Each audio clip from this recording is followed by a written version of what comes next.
నమస్తే. తెలంగాణ అస్తిత్వాన్ని దెబ్బతీసే కుట్ర రేవంత్ రెడ్డి చేస్తున్నాడని ఇవాళ బీఆర్ఎస్ నాయకులు ఒక ప్రెస్ మీట్ పెట్టారు. వాళ్ళు ప్రెస్ మీట్ పెట్టడానికి ముఖ్య కారణం ఏంటంటే సికింద్రాబాద్ ప్రాంతాన్ని మొత్తం లేకుండా చేసే కుట్ర జరుగుతున్నది. సికింద్రాబాద్ అంటే లష్కర్, హైదరాబాద్ అంటే పట్నం.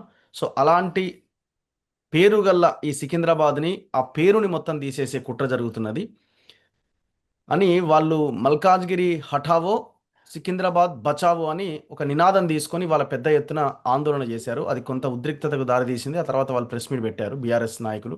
కేటీఆర్ కూడా ఈ ప్రెస్ మీట్లో ఉన్నారు. కేటీఆర్, తలసాని, మధుసూదనాచారి, దాసోజు శ్రవణ్, అంటే హైదరాబాద్ బేస్డ్ ఎమ్మెల్యేలు, ఈ నాయకులంతా ఇందులో పార్టిసిపేట్ చేశారు. మాట్లాడదాం. నా ముందు అద్దంకి దయాకర్ గారు ఉన్నారు. దయాకర్ గారు నమస్తే. సో యా ఎందుకు నమస్తే రఘు. మీరు ఈ హైదరాబాద్ని, సికింద్రాబాద్ ఈ పేర్లని తీసేసే ఆలోచన ఏమైనా చేయబోతున్నారా? అలాంటి కుట్ర చేస్తున్నారని బీఆర్ఎస్ ఆరోపిస్తున్నది. అండ్ ఇంకొకటి, మీరు ముందు నుంచి కూడా ఈ తెలంగాణ అస్తిత్వాన్ని దెబ్బతీసే, చరిత్రని చెరిపేసే ప్రయత్నం చేస్తున్నారు. వీళ్ళు తెలంగాణ ఆ, అమరవీరుల తల్లి విగ్రహాన్ని మార్చారు. ఇది మన తెలంగాణ తల్లి విగ్రహాన్ని మార్చారు, సారీ. అండ్ దాంతోపాటుగా రాజముద్ర లోగో దాంట్లో చేంజెస్ చేయడానికి ప్రయత్నం చేశారు. సో ఇవన్నీ చెప్పారు. ఇవన్నీ ఇవన్నీ చేస్తున్నారని వాళ్ళు మాట్లాడుతున్నారు. సో అట్లా వీళ్ళు దీన్ని కూడా తీసేసే కుట్ర చేస్తున్నారని ఎట్లా రెస్పాండ్ అవుతారు? యా రఘు, నమస్తే. నన్ను ఇక్కడికి రమ్మన్నావు, నువ్వు ఎక్కడికి వెళ్ళిపోయావు కానీ ఓకే. ఆ, ఇప్పుడు నేనేమంటున్నా అంటే, వీళ్ళకు పని లేకపోతే ఇంకో ఏదైనా మంచి ఒక ప్రోగ్రెసివ్ అంశాల మీద చర్చ పెట్టాలి. ఉమ్, ఇప్పుడు ఎక్కడైనా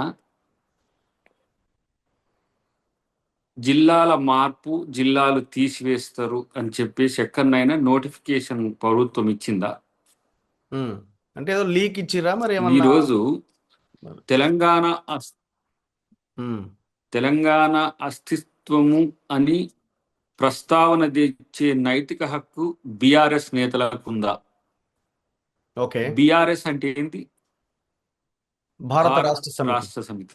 ఉమ్, తెలంగాణ నుంచి తెలంగాణ నుంచి పారిపోయిన ఒక తెలంగాణ దోపిడీదారులుగా వాళ్ళని చూడాలి.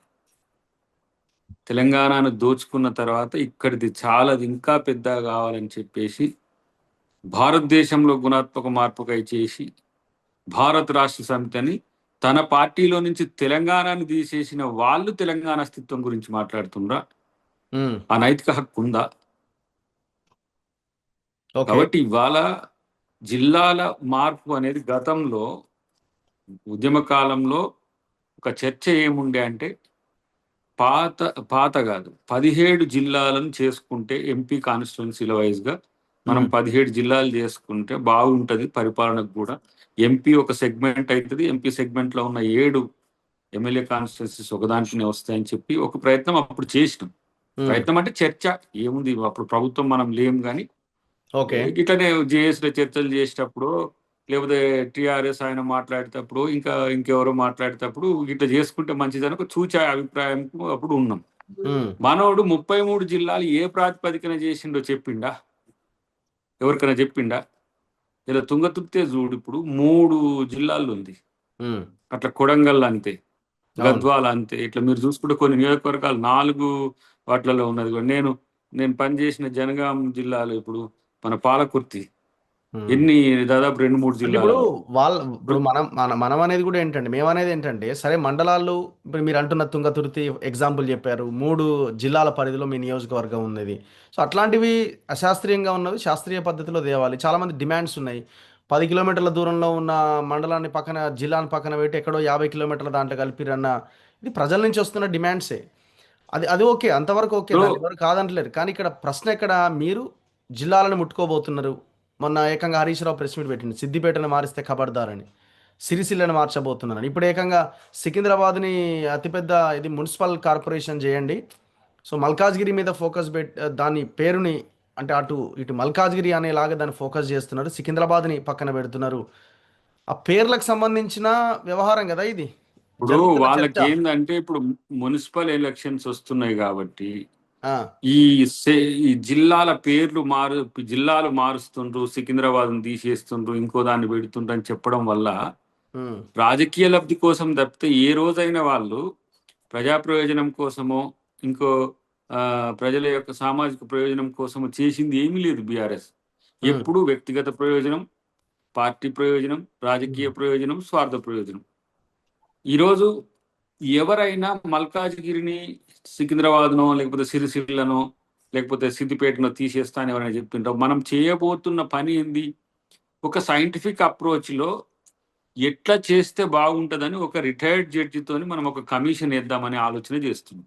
ఉమ్, ఎట్లా ఒక జిల్లా 2 నియోజకవర్గాలతోనో లేకపోతే 15-20 మండలాలతోనో, ఒక ఉమ్, జిల్లా 7 నియోజకవర్గాలు. ఇప్పుడు రంగారెడ్డికి నేను మొన్న జిల్లా అధ్యక్షుని దాంట్లో ఇన్ఛార్జ్ చేసిండు కదా. అవును. 7 నియోజకవర్గాలు ఉంటాయి.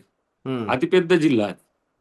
అటు అక్కడ ఏంది మన మహబూబ్నగర్ జిల్లా అటు ఏంది ఆమన్గల్ ఆ ఏరియా వరకు వస్తుంది అది.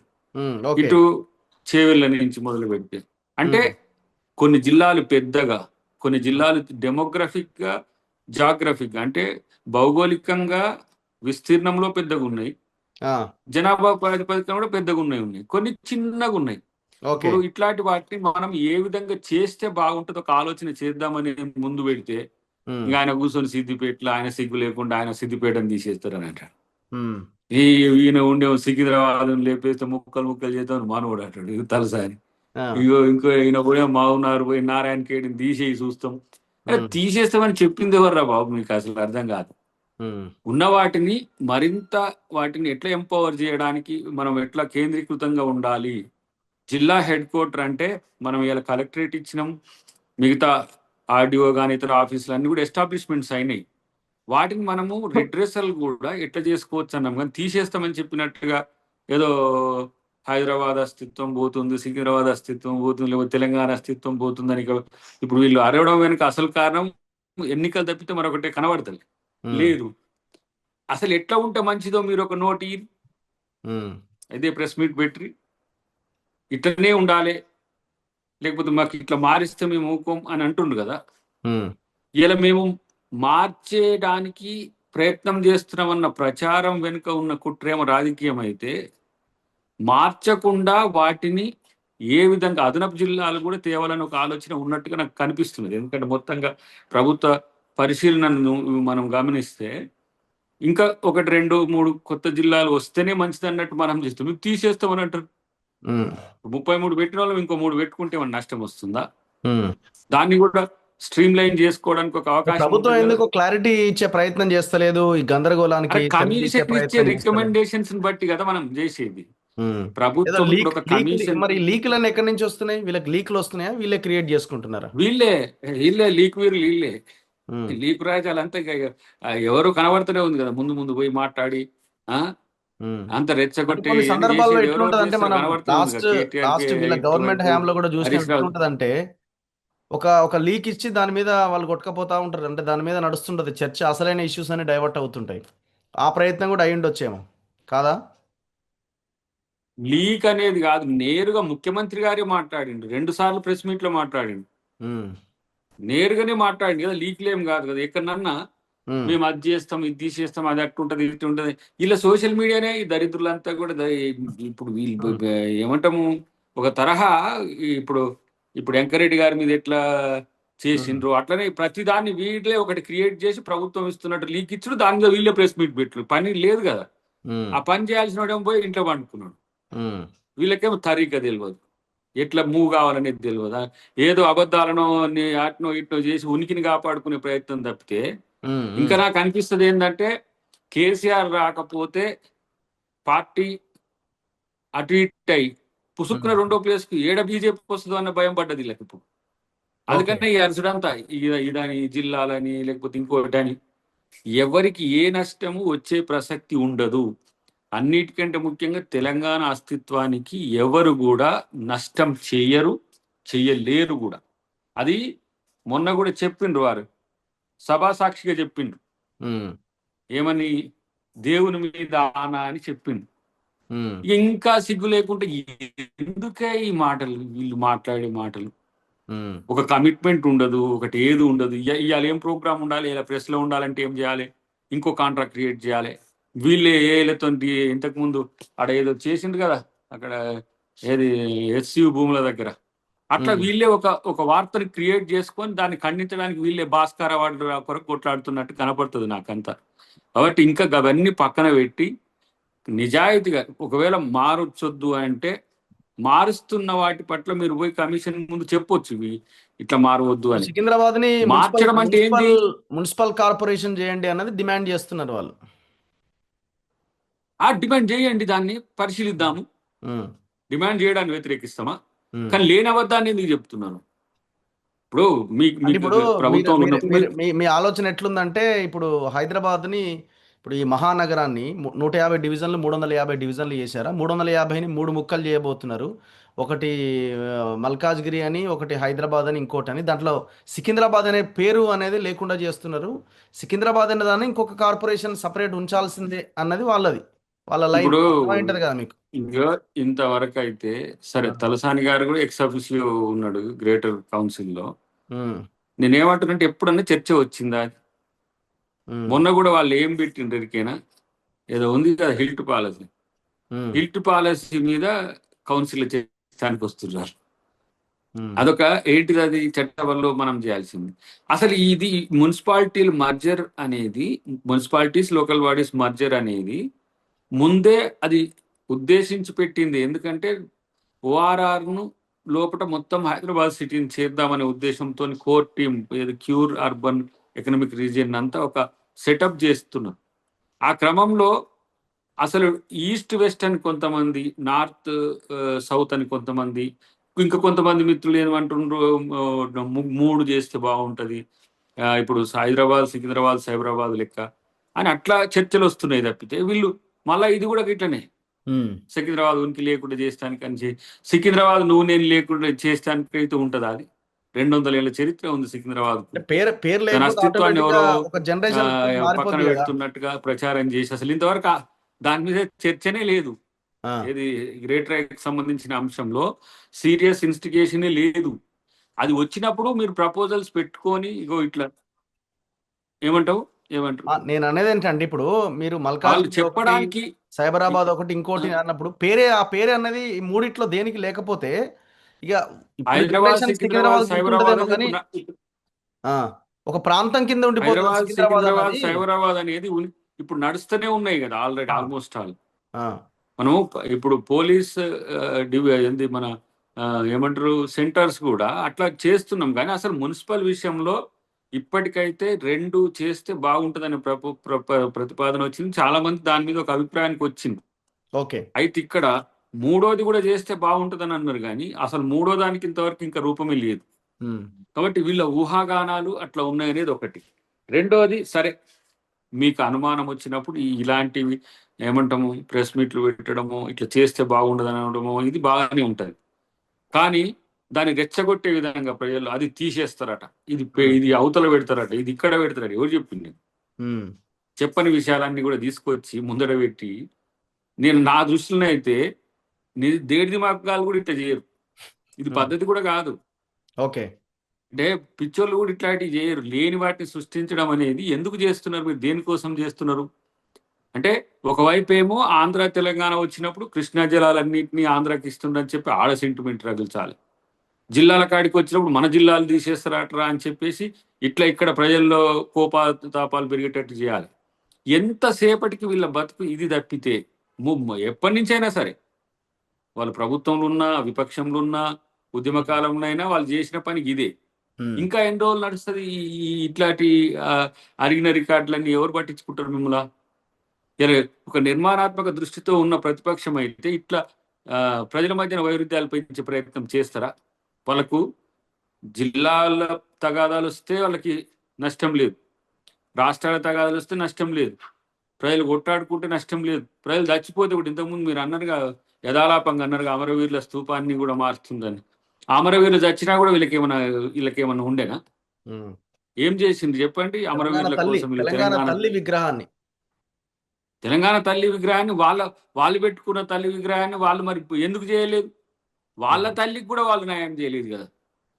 వాళ్ళు చేసిన ఏదైతే ఏమంటారు మనకు రాణి తరహా ఏంది మన ఆభరణాల నుంచి మంచి దొరసానిలాగా ఉండే అమ్మవారిని చేసిండ్రు. అందరం మొక్కినాం. మరి ఆ అమ్మని ఎందుకు గెజిట్ చేయలేదు? ఉమ్, ఇలా మేము తెలంగాణ తల్లి అంటే సామాన్యంగా ఉంటుంది, ఇట్లుంటది సగటు తెలంగాణ ఆడబిడ్డ ఉన్నట్టు ఉంటుంది అని చెప్పి ముఖ్యమంత్రి గారు కేబినెట్ కలిసి తయారు చేసిండ్రు. మరి అది దాన్ని రాటిఫై చేసినాం. మరి ఎందుకు మీరు ఆ పని చేయలేకపోయినారు? తెలంగాణ గీతాన్ని తెలంగాణ జాతికి అంకితం చేయలేని దరిద్రులు అందశ్రీ రాసిండని. అందశ్రీ కాదు, దాంట్లో ఈయన పేరు కూడా రాయాలని అంటారు. నాకు మళ్ళీ తర్వాత తెలిసింది ఈయన ఉమ్. పేరు కూడా పెట్టాలి దాంట్లో, ఈయన రాసిండు కూడా అని చెప్పేసి. ఏడ ఇగో ఇట్లాంటివి 10 సంవత్సరాలు సరిపోలేదా మీకు? వచ్చిన సంవత్సరం లోపే ఆ పాటను రికార్డ్ చేయడమే కాదు, ఆ పాటను జాతికి అంకితం చేసేలా వేణోళ్ళు ఆ పాట పాడుతూ, ఆ పాట పాట కీరవాణి గారు చేసిండ్రు, ఆంధ్రోలు చేసిండ్రని కొన్ని రోజులు. ఆ రైట్. చిన్నది ఓకే. 2.5 నిమిషాలది మంచిగా లేదు, అది అసలు తెలంగాణ ఆత్మ పోయిందని కొన్ని రోజులు. కానీ జనం ఎంత సంతోషంగా దాన్ని అంగీకరించి పాడి జనాలంతా నోట్లలో నానుతుంది ఇప్పుడు. ప్రపంచవ్యాప్తంగా కూడా ఇప్పుడు అది అన్ని రకాల కార్యక్రమాలను ఇప్పుడు అది మనం వినియోగిస్తాం. మన గ్లోబల్ సమ్మిట్ కూడా దాన్ని పెట్టినాం. అంటే వాళ్ళు ఏమి చెయ్యరు, ప్రజలకు పనికొచ్చి చేయరు, లేకపోతే ఓకే. సమాజానికి పనికొచ్చి చేయరు. చేస్తే ఇట్లా విమర్శ. ఇలా మీరు ఇంకొక ప్రతిదీ ఇం- చెయ్యమని యా డిమాండ్ చేస్తుండ్రు కదా. యా ప్రతిదీ చెయ్యమని డిమాండ్ చేయడానికి వ్యతిరేకించాం, కానీ ఈ రాష్ట్రాన్ని అప్పులపాలు ఎందుకు చేసిండ్రు, ఎందుకు చెప్తలేరు? మీ చెల్లి లేకపోతే కేసీఆర్ బిడ్డ బయటకు వెళ్ళి అసెంబ్లీ సాక్షిగా చెప్పింది కదా. ఒక్కటి నోరు మీద పడేందుకు దాని మీద? దాని ఉద్దేశం ఏంది? తప్పులు చేసేది మిమ్మల్ని ఎవరు ప్రశ్నిస్తలేరు అని చెప్పి వాళ్ళు తప్పించుకోవడానికి ప్రయత్నం చేస్తుండ్రా? ప్రజలు గమనించరాలి అనేది గుర్తుపెట్టుకోవాలి. యా రెండో అంశము, మొన్న ఎన్టీవీ జర్నలిస్ట్ అని అరెస్ట్ చేసిన దాన్ని ఎట్లా సమర్థించుకుంటారు మీరు? మీకు కూడా అంటే ఫ్రెండ్సే కదా వాళ్ళంతా. కాంగ్రెస్ బీటే అవును చూసిండు కదా. నాకు చారి చారి అన్న మన కాంగ్రెస్ బీటే చూసిండు. దొంత రమేష్ మీకు పరిచయం అవును అనుకుంటా, వరంగల్ అయినది. అవును అవును. సో అయితే ఇక్కడ ఎట్లా మీరు ఏమైందంటే సమర్థించుకుంటారు? సమర్థన కంటే కూడా ఇలాంటి ప్రసారాల వల్ల ఉమ్, ఐఏఎస్ ఐపీఎస్ అధికారులు అనేది కాదు, నాయకులు కూడా కొంత మనస్తాపానికి చెంది ఇప్పుడు వెంకరెడ్డి గారు ఏకంగా నాకు ఇంత విషయం ఇచ్చి సంపరాదులు ఇట్లా ప్రచారం చేసేదానికి అనే కాడికి వచ్చాయి. ఉమ్, అలాంటి వార్తలు వేసుకోవడము ఆన్ రికార్డ్ అయినా ఆఫ్ ది రికార్డ్ అయినా మంచిదా మనకు అనేది ఆత్మపరిశీలన చేసుకుంటే మంచిదని నా అభిప్రాయం. ఉమ్, అంతవరకే. ఎందుకంటే ఇప్పుడు పత్రికా స్వేచ్ఛనో మీడియా స్వేచ్ఛనో రేవంత్ రెడ్డి గారు హరించి వేయాలనే ఉద్దేశం ఎప్పుడూ ఉండదు. ఉమ్, ఎందుకంటే మీడియాతోనే ఆయన ఉండే సత్సంబంధాలు ఎట్లుంటో మీ అందరికి కూడా తెలుసు. ఉమ్, సరే, ముఖ్యమంత్రి అయినాక అంత క్లోజ్గా రఘుతోని కూర్చొని మాట్లాడలేకపోవచ్చు, లేకపోతే మీడియా మిత్రులతో కలిసి చిట్ చాట్లు పెట్టకపోవచ్చు. ఇప్పుడు టైం స్కెడ్యూలింగ్ వల్ల కానీ అసలు ఎక్కడికి వచ్చింది అది? ప్రభుత్వంలో మంత్రులు ఈ స్థాయికి దిగజారింది అనేది ఎంత సమాజంలో ఒక బ్యాడ్ ఇండికేషన్ పోతుంది. ఉమ్. అది ప్రభుత్వం అస్తిత్వానికి ప్రమాదం వచ్చే పరిస్థితి కదా. అలాంటప్పుడు కొంచెం ఆలోచించి రాస్తే, ఆలోచించి దాన్ని ప్రసారం చేస్తే బాగుండునేమో అనిపించింది. ఇప్పుడు ఎందుకంటే మేము కూడా రమేష్ మీరు అన్నట్టుగా మీరు చెప్పండి, చెప్పండి, చెప్పండి. రమేష్ మీరు అన్నట్టుగా చాలా కాలంగా వరంగల్ నుంచి తను డెడికేటెడ్ జర్నలిస్ట్, మనకు తెలియని వ్యక్తి ఏం కాదు కదా. మనకు ఆత్మీయుడే, దగ్గరోడే. చారి అయితే జేఏసీ నుంచి చూస్తున్నాం కదా, మాకు మేము లీడర్లుగా ఎదుగుతున్నాం, వాళ్ళు జర్నలిస్ట్గా ఎదిగిండ్రు. ఇంకో మిత్రుడు కూడా ఆ, ముగ్గురు ఇది కూడా వాళ్ళు ఏమి ఏదో ఆ, దేశద్రోహమో లేకపోతే రాజద్రోహమో చేసిండ్రనేది కాదు, ఎథికల్ ఇష్యూస్ వస్తున్నాయి అక్కడ. ఉమ్. సో ఆ వార్త ప్రొవోకేటెడా అంటే ఏమో, అది ఆ కోణం నుంచి ప్రభుత్వం మరి ఎంక్వైరీ చేసినాక ఏమంటుందో కానీ కొంచెం ఇది మాత్రం ఏమైందంటే వెంకటరెడ్డి గారనే కాదు, ఇతర మంత్రుల మీద కూడా ఏమవుతుంది, అబ్యూజింగ్ చేసే విధంగా ఉంది. అది వ్యక్తిగత ఇప్పుడు నా హననం. ఇప్పుడు పాయింట్, ఎంత సరే మీరు వార్త అన్నారు. ఖచ్చితంగా ఆధారాలు లేకుండా, ఎవిడెన్స్ లేకుండా ఒక వార్తని రాయడానికి వీలు లేదు. అది కూడా కొంత చాలా దారుణంగా ఆ వార్త ఉన్నది. దాన్ని అందరూ ఖండిస్తున్నారు. అంతా బాగానే ఉన్నది. కానీ ఇక్కడ పాయింట్, ఎవరిని అరెస్ట్ చేయాలి? నెంబర్ వన్, మీరు అరెస్ట్ చేసింది ఎవరిని? అసలు ఆ ఆ వార్త ఎక్కడి నుంచి ఎట్లా వస్తుంది అన్నది, మేము ఒక జర్నలిస్ట్గా, శాటిలైట్ ఛానల్లో పనిచేసిన వ్యక్తులుగా, ఇట్లాంటి ఒక కంటెంట్ని స్క్రీన్ ప్లే అంటే స్క్రీన్ ముందు పెట్టాలి అని అంటే ఖచ్చితంగా అది చైర్మన్ డెస్క్ నుంచే వస్తుంది. 100%, దాంట్లో డౌట్ పడాల్సిన అక్కరేలే. అసలు అది అవుట్పుట్ ఎడిటర్ స్థాయిలోనో లేకపోతే ఇంకోటి దగ్గర స్థాయిలోనో ఒకవేళ వాళ్ళు దాన్ని తయారు చేసినా అల్టిమేట్గా మళ్ళీ చైర్మన్కి చెప్తారు ఇక పలానా ఇది ఉన్నది మరి ఇది ఏమంటారా వద్దంటారా అని. అసలు ఈ ముగ్గురిని ఎందుకు మీరు ప్రధానంగా కార్నర్ చేశారు? నరేంద్ర చౌదరిని టచ్ చేయలేరు కాబట్టి, పెద్ద వ్యక్తి కాబట్టి వీళ్ళని ఏదో పెట్టి బెదిరించాలనుకున్నారా? సో రాబోయే రోజుల్లో ఇంకా ఎవరు ఇలాంటి వార్తలు రాయకుండా ఒక హెచ్చరికలాగా ఉండాలని ఈ ముగ్గురిని బలి చేసిర్రా? ఎట్లా ఎట్లా అర్థం చేసుకోవాలి దీన్ని? ఇప్పుడు మనకు తెలుగు ఛానల్స్ లో ఏమైందంటే ఉమ్, రెండు రాష్ట్రాలకు సంబంధించిన అంశంలో ఇన్పుట్ ఎడిటర్లు డిఫరెంట్గా ఉంటారు.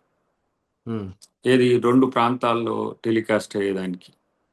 ఉమ్, అట్లాంటి అట్లాంటి పరిస్థితుల్లో కొంత డిస్క్రిషన్ అనేది ఇన్పుట్ ఎడిటర్ స్థాయికి ఉండడం వల్ల మనోని రమేష్ను లక్ష్యం అయిందని నేను అనుకుంటున్నా. ఓకే. అన్ని విషయాలు అఫ్ కోర్స్ చైర్మన్ డెస్క్ నుంచే పోయినప్పటికి కూడా ఉమ్, ఆ విషయంలో ఎంత మేరకు సరే చౌదరి గారికి తెలుసు అనే విషయాన్ని అది మనకు కూడా తెలియదు. కానీ ఉమ్, ఆ ప్రాథమిక విచారణకు సంబంధించిన అంశంలో ఇది ఒక హెచ్చరిక లాంటిది మాత్రమే.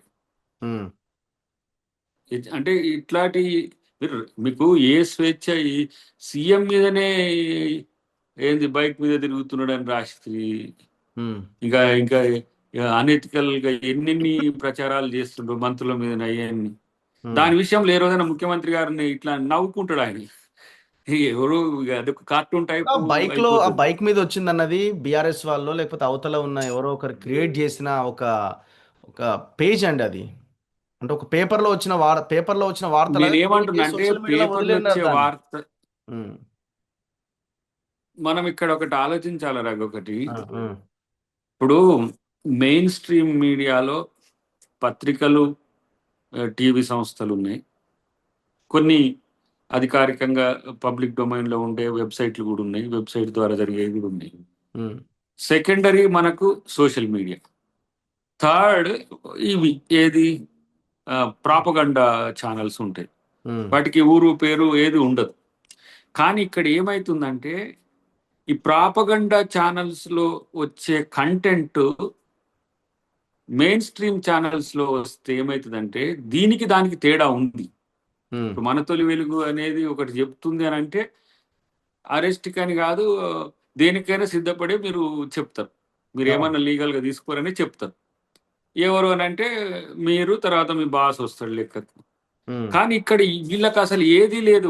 ఆ తాడు బొంగరం లేను అని వార్త మెయిన్ స్ట్రీమ్ దానికి ఎందుకు తీసుకోవాల్సి వస్తుంది మనం? ఉమ్, దాంట్లో ఉద్దేశం ఏంటి? ఉమ్.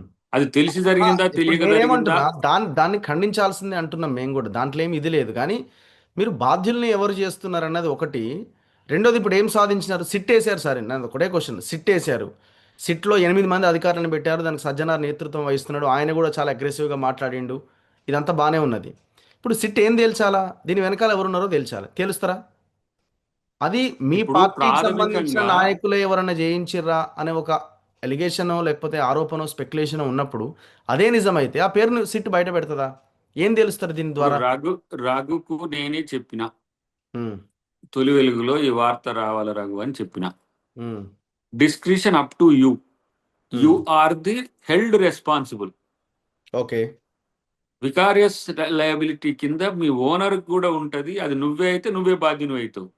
కానీ ఇది ఏ స్థాయిలో జరిగింది? ప్రతీది కూడా ఇగో సరే మీరు అన్నట్టు వార్తలు అన్ని వస్తాయి, కానీ ఉమ్. ప్రతీది కూడా ఇంత పర్టికులర్ గా చైర్మన్ లో లేకపోతే సిఎండిలో చూస్తారని నేను అనుకోను. ఇప్పుడున్న పరిస్థితులలో, ఇప్పుడున్న వార్త ఇట్లాంటి రోజు కంటెంట్ తప్పదు సార్. ఇట్లాంటి కంటెంట్ తప్పదు. ఆయన దృష్టికి వెళ్తుంది. సరే దాని విషయంలో ఎంక్వైరీ చేస్తారు. కానీ ఇప్పుడు సాధించింది ఏం లేదు కాదు. ఉమ్, ఒక పెద్ద మెసేజ్ ఈరోజు మీలాంటి వాళ్ళందరూ మాట్లాడాల్సిన పరిస్థితి వచ్చింది. డెమోక్రాట్స్ అందరూ కూడా ఏం జరుగుతుంది రాష్ట్రంలో అని మీరు ప్రశ్నించే పరిస్థితికి వచ్చింది. అది రావాలి. ఆ ఉమ్, ప్రశ్న చర్చ జరగాలి. చేసిన చర్య కూడా ప్రభుత్వం చేసింది మంచా చెడు అనేది బోత్ సైడ్స్ ఉంటాయి. కొంతమంది మీరు గిట్ల చేస్తారా, ఇంకా కొంతమంది ఏంది ఎమర్జెన్సీ వచ్చిందని కొంతమంది ఇట్లా అంటున్నారు. నేను చూస్తున్నా. ఉమ్, ఎమర్జెన్సీ దేనికి వచ్చింది? ఎమర్జెన్సీ వచ్చింది మీడియాకు వస్తున్నది. ఉమ్, ఎవరి వల్ల వస్తున్నది ఇది? ఎలాంటి మీడియా వల్ల వస్తున్నది? ఇప్పుడు ఒక ఒక ప్రెస్టీజియస్ ఛానల్ మనకి ఎన్టీవీ అనేది చాలా మంచి ఛానల్గా చరిత్ర ఉంది. అలాంటి వాటి క్రెడిబిలిటీ కూడా పోవద్దు కదా. ఉమ్, దాంట్లో వస్తున్న వార్తల్లో ఉండే ఉమ్, క్రెడిబిలిటీ కూడా పోవద్దు కదా. ఇక ఎవరి వల్ల జరిగినా ఎట్లా జరిగినా కూడా అది ఏంది, టీవీ అనేది ఒక ఇండివిజువల్ ఎంటిటీ కాదు. అవును. అదేమి సొంతంగా చేసేది కాదు, మనం చేస్తే చేసేది సిస్టమే కదా అది కూడా. అంతే కదా. అలాంటప్పుడు దానికి ఉండే క్రెడిబిలిటీని ఎందుకు పోగొట్టడం? ఎవరి వల్ల పోయినా అది వాళ్ళు పరిశీలించుకోవాలి. సరే, మా విషయంలో కమిటీ చేసిన తర్వాత ఏమొచ్చిందనే ఏమొస్తుంది అనేది ఒకటి. ఇంకా నాకు ఒక పెద్ద ఆయన అన్నాడు, ఇప్పుడు మీరు ప్రొసీజర్ ఎందుకు పోనీ. ప్రకారం వెళ్ళలేదు అన్నది ఒకటి, ప్రొసీజర్ ప్రకారం ఆహా, వెళ్ళలేదు, ఒక నోటీస్ ఆయన అన్నాడు, ఇవ్వచ్చు. అండ్ ఇంకోటి అసలు ఎందుకు మీకు. ఒక యాంకర్ ని కూడా ఇబ్బంది పెట్టిర్రు, ఆమెని కూడా విచారించిరు. ఇప్పుడు యాంకర్లది ఏముంటుంది సార్, టెలిప్రాంప్టర్ పెడితే యాజ్ ఇట్ ఈస్ ఉన్నది ఉన్నట్టు చదువుతారు. అది కూడా అట్లాంటి 30 minutes ప్రోగ్రాంలో వాళ్ళకి అసలు ఏం తెలియదు. యాంకర్ పార్ట్ 4 లైన్లు ఉంటుంది, ఆ 4 లైన్లు చదివేసి వచ్చేయడమే వాళ్ళ పని. వాళ్ళది ఏం పాత్ర ఉంటుంది? కాదు, ఇప్పుడు ఒక ఇట్లనే మనకు అందరికి తెలిసిన పెద్ద ఆయన ఒక ఆయన, అసలు ఎందుకు ఇట్లాంటి అన్ని పోనిస్తే పోలే, ఏమవుతుంది దాంతో వచ్చేది ఏంది పోయేది అని కూడా అన్నాడు. అసలు ఎందుకు పట్టించుకోవాల్సిన అవసరం ఏముంది అనే స్థితి వచ్చినప్పుడు, ఒక మంత్రి మాట్లాడిన మాటలు అంటే ఆయన ఆవేదన అర్థం చేసుకోవాలి కదా మనం కూడా. ఒక మంత్రికే ఇలాంటి పరిస్థితి వస్తే సామాన్యుని స్థితి ఏంది? ఏది కూడా ఫోర్త్ ఎస్టేట్ అయినా, లేకపోతే ఎగ్జిక్యూటివ్ అయినా, అడ్మినిస్ట్రేషన్, ఏ వ్యవస్థనైనా ఒక ఒక వ్యక్తి యొక్క వ్యక్తిత్వ హననం చేసే హక్కు లేదు. నీకు మాట్లాడే స్వేచ్ఛ ఉంది. ఇతరుల యొక్క హక్కులు భంగం కలగనంత వరకు నీ మాటకు విలువ ఉంటుంది. అంతే కదా.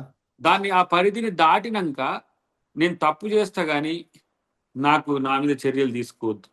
నేను ఒక మాట అంటే ఏమైంది, ఒకటే రోజు కదా మేము ఏంది రోజులు రోజులు బట్టి జైల్లో లేమా? ఉత్త కేసులకు అరెస్ట్లు అయ్యి జైల్లో పెట్టుకొని దేశద్రోహం కేసులు పెట్టుకోలేదా? కాబట్టి ఇట్లాంటి పరిస్థితిని ప్రభుత్వం ఎంత సీరియస్ గా తీసుకుంది అనేది కూడా గమనించండి మీరు. ఒకవేళ ఇంకా స్ట్రిక్ట్ యాక్షన్ చేసుకునే తిరుగుంటే నాన్ బెయిల్ కూడా పెట్టుకోవచ్చు కదా అసలు. కానీ ఏంటి, మందలించి పక్కన పెట్టాలి, లేకపోతే ఇలాంటివి రాకుండా చూసుకోవాలి. యాజమాన్యమైనా సరే, మన మిత్రులు ఎవరైతే రిపోర్టర్స్ ఉంటారో వాళ్ళైనా సరే ఉద్దేశంతో, కానీ మీడియా మీద అక్కస్తోని, మీ మీద ఇప్పుడు అక్కసు పెంచుకొని, రేవంత్ మీ రెడ్డి మీద బానే కోపం ఉన్నాడు, పెంచుకొని వెంకటరెడ్డి బానే మాకొచ్చేది. ఉన్నాడు, నరేందర్ చౌదరి కూడా బానే ఉన్నాడు. మీకేమైంది? మధ్యలో ఉన్న జర్నలిస్ట్ కదా బలైంది పాపం. వాళ్ళది ఏముంటదండి అందులో? దట్స్ వాళ్ళ వాట్. అప్పుడు పాత్ర చాలా అట్లాంటప్పుడు మినిమం, మనం వాళ్ళ పాత్ర. సరే, ఒకప్పుడు ఇప్పుడు ఉన్న జర్నలిజం వేరు, ఇప్పుడున్న జర్నలిజం వేరు. ఇప్పుడు ఈ ఛానళ్ళన్నీ కూడా ఏదో ఒక పార్టీకి అసోసియేట్ అయ్యో, బిజినెస్ కోసమో వచ్చినటువంటి ఛానళ్ళే కనబడుతున్నాయి. సో ఇట్లాంటి ఇప్పుడు ఆ పరిస్థితుల్లో ముగ్గురు కూడా జర్నలిస్టుల పాత్ర మినిమం అయిపోయింది. ఉమ్, రేషనల్ ఉంటోళ్ళే. ఉమ్, ఏ విషయంలో కూడా ఆచితూచి ఉండేటోళ్ళే. ఎవరైతే ఇప్పుడు మన రమేష్ భాయ్ నుంచి మొదలు పెడితే చారణ వరకు వీళ్ళు ఉమ్. ఒక వార్తను ప్రసారం చేయాలన్నా అసలు ఇన్పుట్ కి ఇవ్వాలన్నా వద్దనే దగ్గర కూడా 100 సార్లు ఆలోచించేటోళ్ళే. ఇప్పుడు మా మా అంత కానీ అగ్రెసివ్ అయితే కూడా కాదు కదా. మేము మేము కాదు, వేసే అదే అగ్రెసివ్ అదే అగ్రెసివ్ కాదు. వాళ్ళు రేషనల్ గా ఉంటారు. తర్వాత వివాదాలకు కూడా దూరమే రమేష్ అయితే. అదే నా అంటున్నాను. ఎరుకలు అగ్రెసివ్ మీన్స్ స్టోరీలు ఇవ్వడంలో అగ్రెసివ్ కాదు, వివాదాలకు దూరంగానే ఉంటారు కదా వాళ్ళు. వివాదాలకు దూరంగానే ఉంటారు. వ్యక్తులుగా కూడా దూరమే. మీడియా ఉమ్, కూడా ఎన్టీవీ ఇట్లాంటి ఏమి చేయదు. బట్ అది మిస్టేక్ జరిగింది. అలాంటప్పుడు కొంత ఇబ్బందులు ఎదుర్కొంటున్నప్పుడు అది ఆలోచించాల్సిన అవసరం నాట్ ఓన్లీ ఎన్టీవీ, మొత్తం మిత్రులకు ఉండాల్సిన అవసరం ఉంది. అన్నిటికంటే ముఖ్యంగా నేను ఏమంటున్నానంటే, జర్నలిస్టిక్ వాల్యూస్ అనేవి మనం పాటించకపోతే కూడా కొన్ని సమస్యలు వస్తుంది. ఉమ్. ఇప్పుడు ఎన్ని రోజులు, ఇప్పుడు మాలాంటి వాళ్ళం ఉన్నాము. ఎవరు మాలాంటి వాళ్ళని? మీలాంటి వాళ్ళే కదా అంతా. మేమేమన్నా లక్షల రూపాయలు ఇచ్చి, కోట్ల రూపాయలు ఇచ్చి మేమేమన్నా మీడియాలో మేము ఉన్నామా?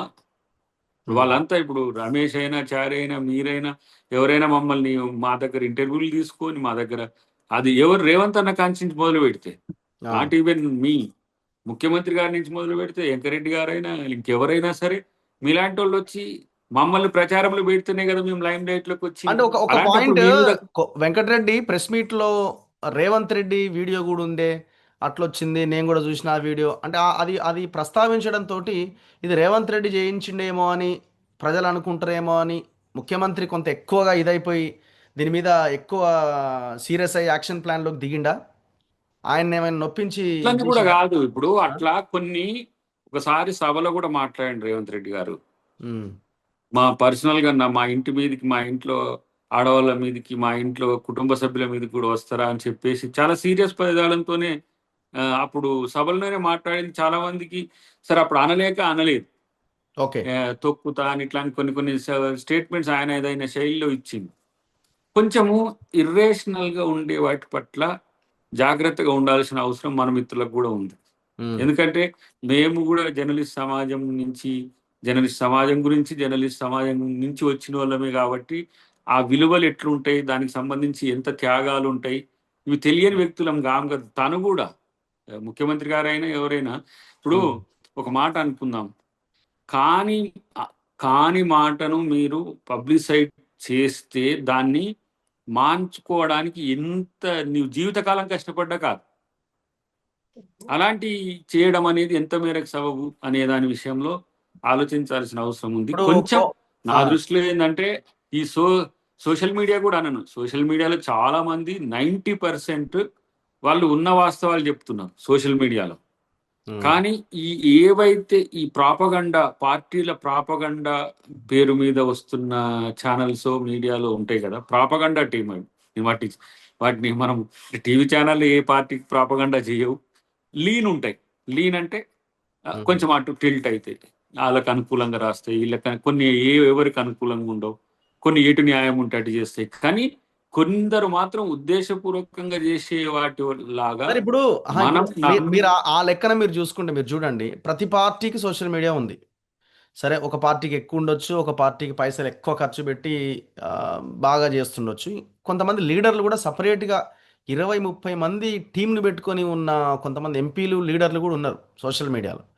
అట్లాంటి వాళ్ళు చేస్తున్న దుష్ప్రచారాన్ని మరి మీరెందుకు దాని మీద ఫోకస్ చేయరు? ఇప్పుడు పార్టీలు దట్స్ వాట్ మీ ఇప్పుడు ఇప్పుడు డిజిటల్ మీ ఒకటి party digital social media media. BRS మీద, బీఆర్ఎస్ సోషల్ మీడియా మీ మీద, బీజేపీ వాళ్ళు ఇంకోరి మీద, బీజేపీ మీద ఇంకొకరు. ఇది చాలా విస్తృతంగా ఇప్పుడు ఉన్నది కదా! డిజిటల్ మీడియా హ్మ్. డిజిటల్ మీడియా రిజిస్ట్రేషన్ అనేది హ్మ్. సరళం చేసినాక హ్మ్. ఇప్పుడు డిజిటల్ మీడియాలో ఇప్పుడు అది ఏడిఆర్ ఛానల్ అని పెట్టుకుంటున్నాను. నేను ఎందుకు పెట్టుకోను అంటే నేను ఆర్గానిక్ గా ఉండాలని నేను యూట్యూబ్ ఇట్లాంటివి పెట్టాను. కానీ చాలా మంది మిత్రులు పెట్టిండ్రు. హ్మ్. అవి వ్యక్తిగతంగా వాళ్ళ పేరు మీద ఉంటాయి కాబట్టి వాళ్ళు తప్పు చేయడానికి అవకాశం లేదు. కొన్ని గోస్ట్ యూట్యూబ్ ఛానల్స్ ఉన్నాయి. గోస్ట్ వాటికి పేరు హ్మ్. ఎవరు పెడతారో దాని వెనక ఎవరు ఉంటారు, వాళ్ళు చేసే ప్రచారం ఉంటుంది. ఇప్పుడు కొన్ని రిజిస్టర్డ్ డిజిటల్ ఆర్గనైజేషన్స్ ఉన్నాయి. మీరు కానీ, మన కాలోజీ కానీ, లేకపోతే కొన్ని మన ఉన్నాయి. వీటిని వీళ్ళు రిజిస్టర్ అయి ఉన్నారు సొసైటీలో కాబట్టి ఏం చెప్తే నాకు ఎలాంటి పేరు వస్తుంది, మంచి వార్తలు ఇస్తే మంచి పేరు వస్తుంది, ఇన్వెస్టిగేటివ్ జర్నలిజం చేస్తే నాకు మంచి పేరు వస్తుంది, దానికి ఇట్లా ఉంటుంది. కానీ వీళ్ళు మన ఏంది కూలోళ్ళు చేసినట్టే చేసుకుంటూ ప్రతిసారి రేవంత్ రెడ్డి గారి మీద, క్యాబినెట్ మీద, వాళ్ళ మీద వీళ్ళ మీద చేయడం అనేది పద్ధతిగా లేదు. అది హ్మ్. పార్టీ స్పాన్సర్డ్ ప్రాపగండా ఏమంటాం మీడియా లెక్క ఉన్నారు. వాళ్ళ వాటిని మనం ఇప్పుడు పొద్దున్న లేస్తే నమ్మే టీవీ ఛానల్లో అబద్ధాలు రావద్దు. యాహ్! మిమ్మల్ని చూసి మేము రెస్పాండ్ అవుతాం. హ్మ్. మీరే తప్పు చెప్పిండ్రు అనుకో, హ్మ్. దానివల్ల మేము తప్పు అయిపోతాం కదా. అది చూసి వినడం ద్వారా అది తప్పు అవుతుంది. కాబట్టి ఇది జరిగిన సంఘటన ఒక రకంగా దురదృష్టకరమే, జరగకూడదు. అలా హ్మ్. జరిగింది. జరిగిన దానికి ఆ మాత్రమైన ఒక ఒక ప్రెషర్ ఇప్పుడు ఉండకపోతే నేనేమంటున్నా ఏమైతుంది? నేనేమంటున్నా మాలాంటి వాళ్ళం చాలా కుంభకోణాలు, స్కామ్స్ మేము బయట పెడుతున్నాం. చాలా, చాలా అంటే చాలా తిరుగుతున్నాం, పెడుతున్నాము. దేని మీద సిట్ లేదు గదా! చాలా ఇష్యూస్ కొన్ని మిలియన్స్ ఆఫ్ వ్యూస్ వచ్చిన వీడియోస్ గూడా ఉన్నాయి. పబ్లిక్‌లో ఒక చర్చకు గూడా దారి తీసినాయి. అయినా గూడా వాటి మీద మీరు సిట్లెయ్యరు, ఏమెయ్యరు. ఇప్పుడు లీడర్ల విషయానికొచ్చేసరికి మీ పర్సనల్ ఇది దెబ్బతిన్నదని మీరు వాటి మీద సిట్లేసి విచారణ జేస్తున్నారు. మరి మిగతా వాటి మీద నేనేమంటున్నా అంటే ఎందుకు సిట్లెయ్యరు? హ్మ్. నీకున్న రైట్ కూడా ఉన్నది, దాన్ని వాడుకోవట్లేవు. హ్మ్. నీకు ఒక రైట్ ఉంది. హ్మ్. నువ్వు చేసే ఏదైతే జర్నలిజం ఉందో దాన్ని కోర్టుకు కూడా సమర్పించవచ్చు. హ్మ్. అదే ఎఫ్ఐఆర్ గా కూడా తీసుకుంటారు. హ్మ్. ఆ ప్రయత్నం ఆ నుంచి ఎక్స్టెండ్ అయితే మీకు ప్రభుత్వం మీరు సార్ ఇప్పుడు చేసిన మీరు వాటి కోర్ట్‌కి విషయంలో పోవాలంటే ఒక అడ్వకేట్‌ని బ్యాక్గ్రౌండ్ పెట్టుకోవాలి. ఒక నిమిషం అడ్వకేట్‌ని పెట్టుకోవాలి. బ్యాక్గ్రౌండ్ ఏం జరుగుతుందో కూడా మీరు ఫీడ్బ్యాక్ తీసుకోవాలి కొన్నిటికి. ఆ!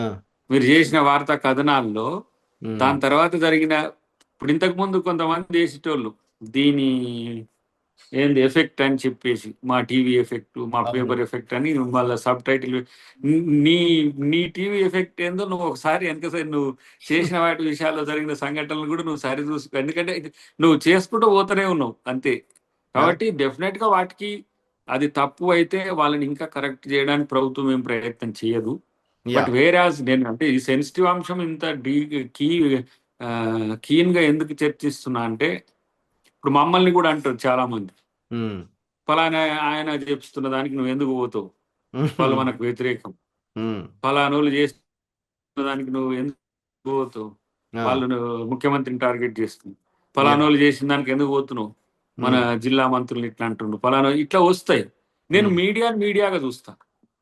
ఓకే. మీడియా అది ఏదైనా సరే, నేను ఇప్పుడు నా పార్టీని వ్యతిరేకించే, నా ప్రభుత్వాన్ని వ్యతిరేకించే మీడియా అయినా సరే, నేను అక్కడ పోయి కొట్లాడిన రోజులు ఉన్నాయి. యా. ఇప్పుడే కాదు, 10 సంవత్సరాల నుంచి కాంగ్రెస్ పార్టీ మీద దుమ్మెత్తి పోసే ఛానళ్ళ కాడికి పోయి న్యూట్రలైజ్ చేసుకున్న రోజులు ఉన్నాయి నాకు తెలిసి. ఓకే, లాస్ట్ క్వశ్చన్ కాబట్టి మనకి. ఇలాంటి యా, 3 మినిట్స్, చెప్పు. 3 మినిట్స్ సమయం మాత్రమే ఉన్నది. వీడియో ఎండ్ అయిపోతుంది. ముఖ్యమంత్రి అంటున్నారు 2034 వరకు నేనే సీఎంని అని, ఏదో స్టేట్మెంట్ ఒకటి ఎక్కడో చూసిన నేను పేపర్లో. ఇంక నేనే మీ కాదా మరి? ఆ? అదే ఇంకెవ అంటారా? ఇం- వేరే ఎవరికి అవకాశం లేదంటారా? ఇంకెవరన్నా ఉన్నారా చెప్పు నాకు. అంతేనా? నాకు కుండబద్ద తెలిసి కను చూపు మేరలో కనబడతలేదు. కుండబద్దలు కొడుతున్నారుగా మీరు. ఆ? నాకైతే వాళ్ళను. ఎందుకంటే ఆ. కేసీఆర్ ఇక లేచి వచ్చేది లేదు, కొట్లాడేది లేదు, ఉమ్. ఆయన పార్టీ అధికారంలోకి వచ్చేది లేదు. ఎందుకంటే వాళ్ళ కొట్లాటే నువ్వు చూస్తున్నావు కదా ఇప్పుడు, ఆ. 3 ముక్కలాట అయింది అది. ఓకే. ఇటువైపు బీజేపీలా వాళ్ళు కుమ్ముకునే తీరు చూస్తే నా సామిరంగా, ఏం కుమ్ముకునుడు వాళ్ళు కనబడతలేరు కానీ ఉమ్. ఒకళ్ళ మీద అసలు ఒకరి స్టేట్, ఇప్పుడు ఇద్దరు సెంట్రల్ మినిస్టర్లు అయ్యిండ్రు కానీ స్టేట్ లీడర్లు ఒక 4-5 ఉన్నారు కానీ ఒకరితో ఒకరికి పడుతుందని చెప్పగలవా? ఉమ్. మనం ఓకే. మొహమాటానికంటే బయట కలిసినప్పుడు అన్నా నువ్వు అంటే నువ్వు అని అనుకుంటావు వాళ్ళతోని, కానీ ఒక్కళ్ళు అని నేను ముఖ్యమంత్రి అనేది ఇప్పుడు కావాలనే కోరిక ఉన్నోళ్ళు లేరు, కాంగ్రెస్ సరే, మీరు ఆలోచన కాంగ్రెస్ కూడా లో లేదు. ఉండి కాంగ్రెస్ గెలుస్తుంది అనడం ఒక ఎత్తు. కాంగ్రెస్ గెలిస్తే కాంగ్రెస్ గెలిచిన ఎమ్మెల్యేలు డిసైడ్ చేస్తారు ముఖ్యమంత్రి అనడం ఒకటి, హైకమాండ్ డిసైడ్ చేస్తారు అన్నది ఒకటి, కాంగ్రెస్ అధికారంలోకి వస్తుంది రేవంతే ముఖ్యమంత్రి అవుతాడు అన్నది ఒకటి, మీరు మీరు అంటున్నది ఎందుకంటే మూడోది, అంతేనా? ఆయన ఆ. ఆయన చేస్తున్న పనులు ఆ. ఇంకెవరు కూడా విమర్శించలేని స్థితిలో ఉన్నాయి. రాజకీయ విమర్శలు చేస్తున్నాడు కానీ ఉమ్. ఒక మన ముందే ఒక నాకు ఎమ్మెల్సీ నుంచి ఎరుక, ఎమ్మెల్సీ, ఎమ్మెల్యే, ఒక వర్కింగ్ ప్రెసిడెంట్ మా పార్టీలోకి వచ్చి, పిసిసి ప్రెసిడెంట్, తర్వాత ప్రెసిడెంట్, ఉమ్. ఇప్పుడు ముఖ్యమంత్రిగా తను ఎదిగిన తీరు ఒకటైతే తను చేస్తున్న పనులు. ఓకే. నేను ఇప్పుడు నాలాంటి వాడు, నేను పదవి రాకపోయినా మేము ఎందుకు గుంభనంగా ఉన్నానంటే, రేవంత్ రెడ్డి గారితో రాష్ట్రానికి మేలు జరుగుతుందని నమ్మినోని నేను. ఉమ్. సరే, దానికి నేను ఎన్నో రకాల సమస్యలు ఎదుర్కోవచ్చు కాక, కానీ ఒక లీడర్ను మనం ఎంచుకుంటున్నప్పుడు నమ్మకం ఉండాలి. కాబట్టి ఆ నమ్మకాన్ని ఆయన మీద పెట్టి ఈరోజు ఆయన కొట్లాడి పార్టీని అధికారంలోకి తెచ్చింది. మేము నమ్మకం పెట్టినాం. ఆయన మా శ్రేణులందరినీ నమ్మి ఆయన అంత సిన్సియర్గా కొట్టాడు, ఆయన సీఎం అయ్యిండు. దీన్ని కొనసాగించడానికి ఆయన చేస్తున్న పనులు కూడా మీరు గమనించండి.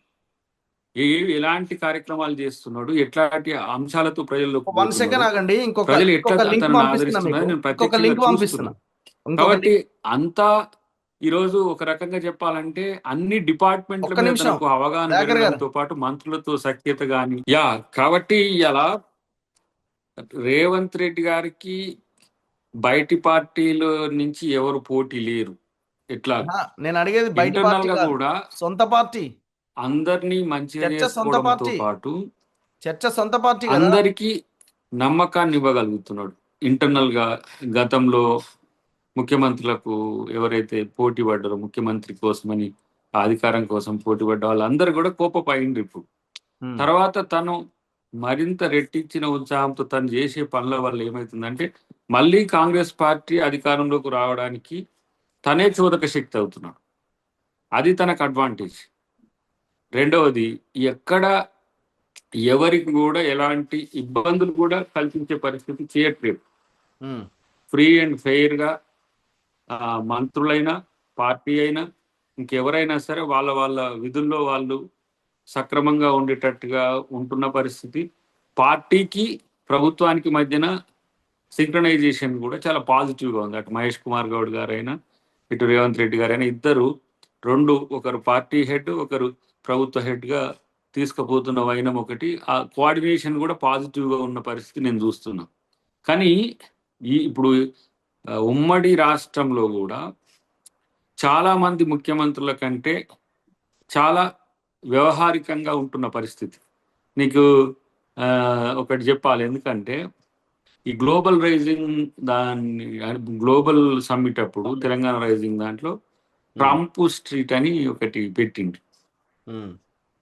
సమ్మిట్ లో ఒక రోడ్డుకు ట్రంప్ పేరు పెట్టిండు. అది ఎక్కడ అమెరికాలో చర్చ జరుగుతుందో, నేను మొన్న న్యూయార్క్ లో ఉన్నప్పుడు ఒక మిత్రుడు కలిసి ఈ సీఎం గురించి ఇక్కడ ల్యాబ్లలో చర్చ జరుగుతున్నది అంటే పెనట్రేట్ కావడానికి ఏ విధంగా ప్రభుత్వానికి పాజిటివ్ అవుతుందో ఆ అంశాలన్నిటిని కూడా చాలా తెలివిగా తీసుకొస్తున్న పరిస్థితి. ముఖ్యమంత్రి అయినాడు ఉన్నదానికంటే కూడా ఈ 2 సంవత్సరాల్లో తను ఒక పరిణితి చెందిన రాజకీయ నాయకునిగా మారుతూ ప్రభుత్వానికి ఈరోజు పార్టీకి రెండింటికి కూడా ఛాంపియన్ గా ఉండడం వల్లనే మా పార్టీలో కూడా అందరూ అంగీకరించడానికి కాదు, కొనసాగడానికి, తర్వాత భవిష్యత్తులో పార్టీకి ఛాంపియన్ గా ఉండడానికి కూడా అందరూ కూడా సుముఖంగా ఉన్న పరిస్థితి నేను గమనిస్తున్నా. గతంలో ఈ స్టేట్మెంట్ తర్వాత అద్దంకి దయాకర్ బలమైన రేవంత్ రెడ్డి మనిషిగా ఒక రాజముద్ర వేసుకుంటున్నట్టున్నాడు. నేను వాస్తవం చెప్పాలంటే రఘు, మీకు అంటే తెలియంది కాదు కానీ పొన్నాల లక్ష్మయ్య గారు పిసిసి ప్రెసిడెంట్ ఉన్నాడు. నేను తనతో కలిసి పనిచేసిన. ఉత్తమ్ కుమార్ రెడ్డి గారు ప్రెసిడెంట్ ఉన్నాడు. నేను తనతో కలిసి పనిచేసిన 6 సంవత్సరాలు. తర్వాత రేవంత్ రెడ్డి గారు వచ్చిండ్రు. పిసిసి ప్రెసిడెంట్ గా వారితోనే కలిసి పనిచేసిన. తర్వాత రాష్ట్రానికి నాయకుడు తనే కావాలని అందరు ఎమ్మెల్యేలు ఆడ కూర్చున్నప్పుడు కూడా నేను బయటకు వచ్చి నేను పోతుంటే కూడా అదే చెప్పిన, తన సామర్థ్యం మనకు అందరికి ఉపయోగపడుతుందని. కొత్తగా అద్దంకి దయాకర్ రేవంత్ రెడ్డి గారిని బలమైన బలమైన మద్దతుదారని చెప్పడానికి ఏం లేదు, అందరికీ తెలుసు వానికి నిలువెల్ల రేవంత్ రెడ్డి ఉంటాడని. నేను అందుకని ఏమంటున్నా అంటే, నేను సమర్థించినో నేను ఎవరితో ఉన్న నా నాయకుడు పిసిసి ప్రెసిడెంట్ అనే కాదు ముఖ్యమంత్రి కావడానికి నేను సంతోషపడే, నేను ఎలాంటివి కూడా ఎక్కడ కూడా నెగిటివ్ కామెంట్స్ ఆ 1.5 ఇయర్ కూడా నేను ఎక్కడ చేయలేదు. తను అడిగినప్పుడు కూడా చెప్పింది, ముఖ్యమంత్రి గారు అడిగినప్పుడు కూడా చెప్పిన, డిలే అవుతున్న వల్ల కొంచెం ఇబ్బంది పడుతున్నావు కదా అన్నాడు. మీరు ముఖ్యమంత్రి అయినాక నాకు అసలు అది పదవి అనేది ఎప్పుడైనా వస్తుంది, కానీ మనం ఫెయిల్ కావద్దనే ఆలోచనతో ఉండేది నాకు ఎప్పుడు కూడా. ఆయన ఫెయిల్ కావడం కాదు, అందరికంటే ఇంకా మించిపోతున్న పరిస్థితులు. మాలాంటి వాళ్ళకు ఉండే సంతోషం ఏంటంటే ఎస్ మేము మద్దతు తెలిపిన నాయకుడు. మీ దాంట్లో చాలా మంది నాయకులకి ఇది డైజెస్ట్ అవ్వదు కదా. చాలా మంది సీనియర్లకి ఆయనే 2034 వరకు నేనే ముఖ్యమంత్రిని అంటే నువ్వెవరు చెప్పడానికి, హైకమాండ్ కదా డిసైడ్ చేయాల్సింది, మాట్లాడాల్సింది. ఇప్పుడు ఆయనకు అది అనుకునే హక్కు ఉన్నది, ఎవరికైనా వాళ్ళకి అనుకునే హక్కు ఉన్నది. నేనైతా అని అనమనండి, ఎవరైనా కాదంటామా? సరే నీకు కూడా టర్న్ కలిసి రావాలి. ఎప్పుడు రేవంత్ అన్న ఫెయిల్ అయితే కదా ఆయన ఫెయిల్ అవ్వడానికి అవకాశం ఎక్కడన్నా కనుచూపుల కనబడుతుందా? ఎంత ఒక మాట కూడా అన్నాడు, ఎక్కడ కూడా ఏ తప్పు కూడా నేను చేయను అని. ఒక నాయకుని కమిట్మెంట్ ప్రజల పట్ల సిన్సియర్ గా ఉంటే ప్రజలు అంగీకరిస్తారు, పార్టీ అంగీకరిస్తుంది, ప్రభుత్వంలో వాళ్ళు కూడా గౌరవిస్తారు. ఇప్పుడు ఒకవేళ పెద్ద ఫైల్ పట్టుకొని ఏదో కాని పని పట్టుకొని వచ్చింది అనుకో, చేయలేదనుకో, కాని పని కాదు అది, చేయకూడదు, చేయవలన చేయలేదు, కోపం ఉంటుంది అంటారే, నాకు ఇట్లా చేస్తలేరు అట్లా చేస్తారు. ఇది కాదు కదా, నీకు పని చేస్తానికి కాదు కదా ఆడ ముఖ్యమంత్రి. ఇలా ప్రజల ఆస్తులకు రక్షణగా ఉండాలి, ప్రజలకు భరోసాగా ఉండాలి, ప్రభుత్వానికి దన్నుగా ఆ పనులన్నీ సమర్థవంతంగా చేస్తుండే ఒకటి. రెండవది, ఎవరైనా ఇప్పుడు కోరుకోరు, ఇప్పుడు ముఖ్యమంత్రి పదవి కావాలని ఎవరు కోరుకోరు. ఎమ్మెల్యే అయిన ప్రతి వాళ్ళు నేను ముఖ్యమంత్రిని అయితే మంత్రిని అయితే బాగుండని ఉంటారు. మంత్రి అయిన వాళ్ళు అందరూ కూడా నేను ముఖ్యమంత్రి అయితే బాగున్నా ఉంటది. వాళ్ళకి అదృష్టం కలిసి రావాలి. తనకు పనికి తోడు అదృష్టం కలిసి వచ్చింది. చిన్న ఏజ్లో ఏంటి దాన్ని, ఆ గౌరవాన్ని ప్రజలు ఇచ్చిన దాన్ని, పార్టీ ఇచ్చిన దాన్ని, ఆ గౌరవాన్ని కోల్పోకూడదని చాలా స్ట్రిక్ట్ గా నిజాయితీగా పనిచేస్తున్న క్రమాన్ని, కాబట్టి ఆ కాన్ఫిడెన్స్ తో చెప్తున్నాను నేను అంటున్నా. రేపు ఫర్ ఎగ్జాంపుల్ నువ్వు అన్నట్టే దయాకర్ రేవంత్ మద్దతు దారిగా ఇప్పుడు ఇంకా రాటిఫై అవుతుండే అని అనుకోవచ్చు. రేపటి రోజున తనను మించిన సామర్థ్యంతో పనిచేసే వ్యక్తులు వస్తే ఎవరు కాదంటారు? ఇప్పుడు నేను ముఖ్యమంత్రిని అయితా అని చెప్పేటోళ్ళని మనం ఏమన్నా అడ్డుకుంటున్నామా? చాలా మంది నిన్న కావాలని లోపల కూడా ఉంటది, మీరే ఎట్లా అంటారన్న వాళ్ళు కూడా ఉన్నారు, కాదనలేదు. కానీ ఇప్పటికున్న పరిస్థితుల్లో మనం ఒక న్యూట్రలిస్ట్ గా జడ్జి చేసినా కూడా రాజకీయాలు మాట్లాడవచ్చు. ఇప్పుడు నేను అదంకి దగ్గర కాంగ్రెస్ పార్టీ నాయకుని కాకపోయినా ఇది చెప్తుంటే, నేనేమంటున్నా, ఆ స్థాయి సామర్థ్యాలు పెంచుకోవడంతో పాటు నిరంతరం రెన్యూ అవుతున్నాడు. అది మీరు గమనిస్తే మీకు ఈజీగా అర్థమవుతుంది. అసలు ఎవరైనా ఈ గ్లోబల్ సమ్మిట్ ను ఆ స్థాయిలో చేస్తారని ఎవరు కూడా ఊహించరు. ప్రతి పనిలో తనదైన ముద్ర ఒక కొత్త అంత కోణం నుంచి మాటలు వస్తుంది. మాటలు ఉన్నాయి కానీ చేతలేడు. ఇప్పుడు నిన్న మాట్లాడిండు విద్యని మేము చాలా ప్రయారిటీ అని. బడ్జెట్ ఏది? ఎక్కడ కనబడుతున్నది? ఇప్పుడు ఇంటిగ్రేటెడ్ నీకు స్కూల్ అని స్టార్ట్ చేసిరు. అది ఇప్పుడు అయ్యేది కాదు, పోయేది కాదు. ఎన్నో ఏళ్ళకు తర్వాత ముచ్చట. ఫస్ట్ బడ్జెట్ కేటాయింపులే లేవు ఎన్నో కదా. ఏండ్లకు కాదు, ఆ, ఎన్నో ఏండ్లకు కాదు, ఆ, మాక్సిమం 2 years లో అవి స్కూల్స్ అవుతున్నాయి. Um, 200 crores per one school. Level 1లో, లెవెల్ 2లో టీపీఎస్లు వస్తాయి. తెలంగాణ పబ్లిక్ స్కూల్స్ మండలానికి 2. ఉమ్, ఇప్పుడు ఆయన మిషన్ నేను నీకు 2-3 సార్లు చెప్పిన. నేను 2022-21 ఆ ప్రాంతంలో ఇక అన్ని పథకాలు ఇవన్నీ ఉంటాయి. మనము ఫ్రీ బీస్ ఇస్తాం, ఉచితాలు ఇస్తాం, ఎస్సీలకు ఇస్తాం, ఎస్టీలకు ఇస్తాం, ఇట్లా బీసీలకి, అది వేరు. కానీ విద్యా వైద్యం మాత్రం ఉమ్, అందరికి అందేది, కులం లేని మతం లేనిది విద్యా వైద్యం.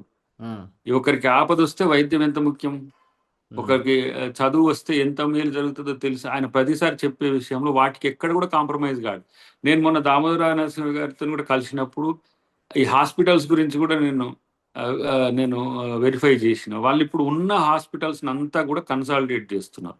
ఉమ్, లెవెల్ 2లో అన్ని దారులకు, ఏదైతే ఔటర్ రింగ్ రోడ్ చుట్టూ ఉన్న దారులకు అన్నిటికి కూడా మేజర్ హాస్పిటల్స్ వస్తాయి. మీరు చూడండి, ఒక్కొక్క వరంగల్ నుంచి వచ్చేదానికి ఒకటి, కరీంనగర్ నుంచి దీని తర్వాత 33 జిల్లా హాస్పిటల్స్ కాకుండా మిగతావి ఎక్కడెక్కడ అవసరం ఉంటే అక్కడ కూడా మల్టీ స్పెషాలిటీ హాస్పిటల్స్ వస్తాయి. ఇక మీ ప్రైవేట్ వైద్యం ఎక్కడికన్నా పోని, ఎక్కడన్నా ఎన్ని వాళ్ళు ఎంత పెద్ద పెద్ద హాస్పిటల్స్ అన్నా కట్టుకొని, కానీ మనకు ప్రభుత్వ వైద్యం చీపెస్ట్ గా కాదు, చిల్లర పైసలు లేకుండా. ఒక వ్యక్తి హాస్పిటల్కి పోయిండంటే సింగిల్ ఎన్పి లేకుండా మళ్ళీ నయమై బయటికి రావాలి. ఒక స్టూడెంట్ ఉమ్. ఆ ప్రభుత్వ స్కూల్లో పోయిండంటే ఖర్చు లేకుండా బయటికి రావాలి. ఇవి రెండు రేవంత్ రెడ్డి గారు చాలా పకడ్బందీగా చేయగలరు. ఎందుకంటే ఆయన మైండ్ లో ఎప్పటి నుంచో ఉన్నది, ముఖ్యమంత్రి అయినాక కాదు. అది నాకు చెప్పమని ఎన్నోసార్లు మీడియాలో కూడా ప్రతిసారి దీన్ని బడ్జెట్ ఏది రీట్రేట్ సార్? చేయాలని చెప్పి నాతో బడ్జెట్ ఏది? చెప్తున్నాను. 7% ఆన్ 12,000 ఎడ్యుకేషన్, క్రోర్స్ నుంచి 4% ఆన్ 12,000 హెల్త్ మీరు క్రోర్స్ అనేది పెడుతున్నారు. తక్కువ బడ్జెట్ ఏం కాదు రఘు. ఉమ్. మనం ఇప్పుడు ఈ స్కూల్స్ కూడా అసలు నన్ను అడిగితే ఒక మేనిఫెస్టోలో కమిషన్, 15% పెడతామని మీరు మేనిఫెస్టోలో పెట్టారు. అదే దీనికి అసలు నన్ను అడిగితే ఈ స్కూల్స్ కు హాస్పిటల్స్ కొరకు కార్పొరేషన్స్ ను ఏర్పాటు చేసి వీటిని స్పెషల్ గా చేస్తే బాగుంటుందని నాకు అనిపించింది. ఎందుకంటే ఒక ప్రత్యేక శ్రద్ధ ఉన్నప్పుడు వాటిని గ్రీన్ ఛానల్ ద్వారా పోవాలంటే ఒక ప్రత్యేకమైన కమిటీ ఉంటే ఇంకా చాలా వేగవంతంగా పోతుంది అనేది నాకున్న అభిప్రాయం. సరే, ఎప్పుడైనా కలిస్తే చెప్పే ప్రయత్నం చేస్తాం, కానీ ఓకే. కలిసినప్పుడు చెప్పే ప్రయత్నం చేస్తాం. కానీ ఇప్పటికైతే వాళ్ళు ఉన్న వనరులను సద్వినియోగం చేసుకునే పనిలో ఇప్పుడు అన్ని నియోజకవర్గాలకు ఇంటర్నేషనల్ స్కూల్స్, కాన్సెప్ట్ స్కూల్స్ వచ్చినాయి. ఇప్పుడు మండలాలకు సంబంధించిన అంశంలో ఈ బడ్జెట్ లో వచ్చే అవకాశాలు కూడా ఉంటాయి. కాబట్టి ఎక్కడ ఏవి లేకపోయినా ఎమ్మెల్యేస్ చెప్పమని కూడా చెప్తున్నాడు, ఎక్కడ మనకి ఇబ్బందులు ఉన్నాయి వీటికి సంబంధించిన ఓకే. అంశంలో. కాబట్టి అదొకటైతే ఒక అదొకటైతే ఇప్పుడు ముఖ్యమంత్రి ఇప్పుడు మీ పిసిసి అధ్యక్షుడేమో రాబోయేది బీసీ ముఖ్యమంత్రి అని మీ మహేష్ గౌడ్ చెప్తున్నాడు.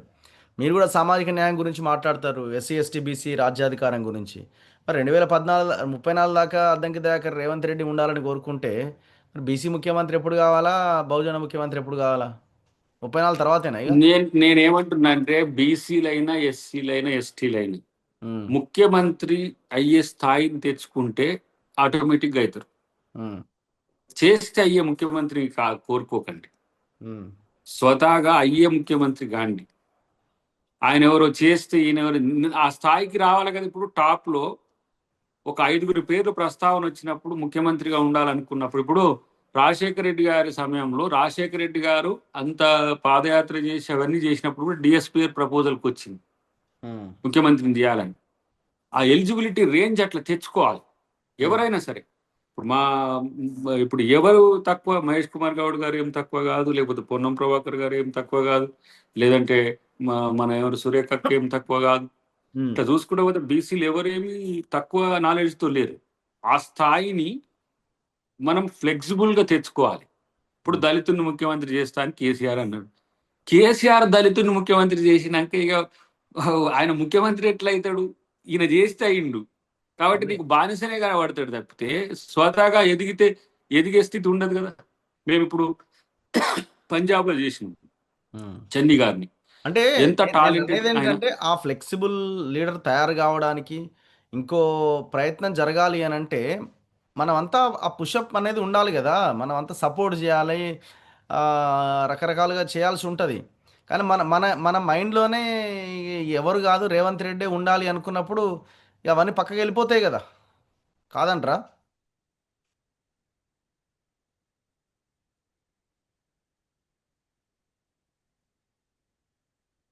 ఇప్పుడు ఉమ్, ఇప్పుడు నేనేమంటున్నా, బీసీ నాయకత్వం కానీ ఎస్సీ ఎస్టీ నాయకత్వం కానీ మీరు నెంబర్ 1 కావడానికి చేసే ప్రయత్నాలు ఏం చేస్తుండ్రో ఒకసారి ఆత్మపరిశీలన చేసుకుందాం. ఉమ్, ఇప్పుడు నేను అంటున్నా, నేను ఓబీసీ మూవ్మెంట్కి నేను మద్దతు చెప్పినప్పుడు చాలా మంది మిత్రులు ఎస్సీ ఎస్టీలు ఓసీలు మీరు ఎందుకు అంత స్ట్రాంగ్ గా మీరు మద్దతు చెప్తారు అంటే, నేను 2022లోనే మనం ఇది చర్చ పెట్టినాం. ఇప్పుడు ఇంత ఫేమ్ కానప్పుడే ఆ కాన్సెప్ట్ నేను ఉమ్, ఢిల్లీలో చర్చ పెట్టిన ఏడా ఉమ్. ఉదయపూర్ డిక్లరేషన్ ఉండాలి, ప్రతి ఓకే. నియోజకవర్గంలో 2 బీసీలకు ఇవ్వాలని చెప్పి నేను ఎస్సీ నయ్యుండి కూడా బీసీలకు ఇవ్వాలని కొట్లాడిన. అక్కడ నీకెందుకని అన్నారు ఆ ఓకే. రోజున. ఎందుకంటే బీసీలు ఓట్లు లేకపోతే ఎస్సీ గెలవడు, ఓసీ గెలవడు. ఆ ఉమ్, కాన్సెప్ట్ మేము ముందుకు తీసుకుపోయినాం, వచ్చింది. ఇప్పుడు అందరు వచ్చింది. ఇప్పుడు బీసీ మూవ్మెంట్ ఏది?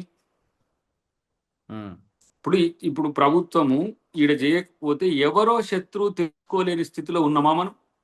తెలియదా ఏ ఏ అడ్డంకులు వస్తున్నాయి అనే దగ్గర ఒక నిర్మాణాత్మక ఉద్యమం జరగాల్సిన అవసరం ఉంది కదా. నేనైతే అన్ని సంఘాలు పెట్టిన వాటికి పోయినా, నేనేం డిఫరెన్షియేషన్ లేను.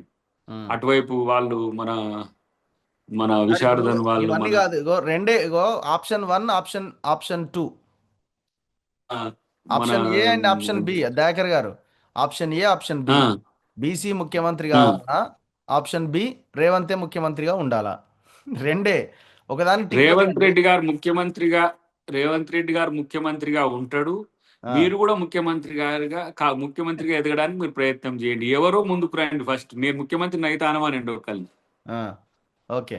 ఎవరన్నా అంటుండ్రా పోనీ? మరి మరి మీరు మీరు ఆయనకే సపోర్ట్ చేయాలి. నేనే ముఖ్యమంత్రి అవుతున్నప్పుడు ఆయనకే సపోర్ట్ చేయాలి, మళ్ళీ రేవంత్కి సపోర్ట్ నేను చేయాలి మరి. ఇప్పుడు ఆ ముఖ్యమంత్రి చేస్తే, ఇప్పుడు నేను నాట్ ఓన్లీ బీసీ ఎస్సీ ఎస్టీలో కూడా ఆఫ్ కోర్స్. నేను ముఖ్యమంత్రిని అవుతా అని చెప్పి ఇప్పుడు ఉమ్, మా ముఖ్యమంత్రి గారి కంటే ఎఫెక్టివ్ గా కనిపిస్తే ఆ రోజు నేను ఆలోచిస్తా. ఇప్పుడు ఆప్షనే లేనప్పుడు ఉమ్, నేను రావాలని నేనెట్టు చెప్తా? నేను నా ఉమ్, పార్టీతో పాటు నా పార్టీ అసలు అధికారంలోకి వస్తుందా రాదా అనే క్రమంలో వచ్చిన నాయకుడు, అధికారంలోకి తెచ్చిన నాయకుడు. ఉమ్, అసలు నేను ఇతర పార్టీలలో లేదు. నేను ఉమ్, ఎందుకు మొన్న అంటే చాలా మంది ఫీల్ అయ్యారు, బీఆర్ఎస్ వాళ్ళు బీజేపీ వాళ్ళు గట్లెట్టిస్తావు స్టేట్మెంట్ అంటే. అరే మీరు ఒక మాట చెప్పరు. ఇప్పుడు హరీష్ రావు కావాలని ఉన్నది, కేటీఆర్ కావాలని ఉన్నది. ఈయనతో ఆయనకు వస్తుంది, ఆయనతో ఈయనకు వస్తుండు, వీళ్ళిద్దరితో కవితకు వస్తుంది. ఉమ్. వాళ్ళకి అర్థం కావట్లేదు. ఇప్పుడు వీళ్ళు విమర్శ చేస్తున్నాం, రోజు మీడియాలో ఉంటాం అనుకుంటారు, కానీ బీఆర్ఎస్ గ్రాఫ్ ఏడబడిపోతుందో వాళ్ళకి అర్థం కావట్లేదు. ఇప్పుడు ఓకే. ఇక్కడ ఉమ్, కిషన్ రెడ్డి అన్న ఉన్నాడు, మా బండి సంజయ్ అన్న ఉన్నాడు, ఇప్పుడు రామచంద్ర అన్న వచ్చిండు. వీళ్ళు ఏం చేస్తారు? వాళ్ళతో వాళ్ళు కోసుకునే పనిలో ఉన్నారు. కాబట్టి సేఫెస్ట్ ప్లేస్ లో ఉన్నాడు రేవంత్ రెడ్డి గారు కాబట్టి చెప్తున్నా. రెండవది, బీసీలు కానీ ఎస్సీ ఎస్టీలు కానీ మైండ్ సెట్ లో మేము నాయకులు కావాలనే కోరిక లేకుండా మేము అయితం అనుకోవడం అనేది కూడా మన యొక్క ఏమంటాము ఆలోచనే తప్పితే అవతల వాళ్ళు ఏం చేయలేరు. ఓకే. ఇప్పుడు ఇంకా నీకు ఎందుకు ఇంకా పర్టికులర్ గా చెప్తావు? ఒక ఆయన అన్నాడు, మీరు మొత్తం కాంగ్రెస్ పార్టీ అంటే రెడ్లని ఇట్లా చేస్తారు, మీ పార్టీ ఏంది ఇట్లా ఏంది అని అంటే, నేను అన్నా ఒక మాట.